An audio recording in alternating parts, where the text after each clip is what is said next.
Raju Michael തിരക്കഥയൊരുക്കി സംവിധാനം ചെയ്യുന്ന ചിത്രം മമ്മിയുടെ സ്വന്തം അച്ചൂസ്. ഒരു ഗ്രാമത്തിലെ വില്ലേജ് ഓഫീസിൽ പുതിയതായി ചാർജ് എടുക്കാൻ ഒരു വില്ലേജ് ഓഫീസർ എത്തുകയും തുടർന്നുണ്ടാകുന്ന സംഭവങ്ങളുമാണ് ചിത്രം പറയുന്നത്. രാജു മൈക്കിളാണ് വില്ലേജ് ഓഫീസറായി വേഷമിടുന്നത്. സ്നേഹാചാര്യ ഫിലിംസിന്റെ ബാനറിൽ സിന്ധുമോൾ അപ്പുക്കുട്ടനാണ് ചിത്രത്തിന്റെ നിർമ്മാണ നിർവഹണം.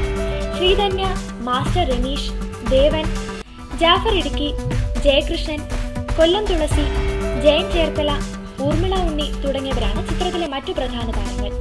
ചിത്രത്തിന്റെ cinematography Siddharthan, editing Vijayakumar, art Unni Viswanathan, costume Sukesh Thanu, lyrics Alamkode Leelakrishnan, music director Bharath Lal എന്നിവരാണ് നിർവഹിച്ചിരിക്കുന്നത്.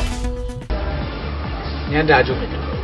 ഇന്ന് കേരളത്തിൽ നമ്മളുടെ കുട്ടികൾക്ക് പഴയതുപോലെ മൈതാനങ്ങളൊക്കെ കളിക്കാനില്ലാത്തൊരവസ്ഥയിൽ അവർ എന്തു ചെയ്യുന്നു എന്ന് നമ്മൾ ചിന്തിക്കേണ്ടിയിരിക്കുന്നു.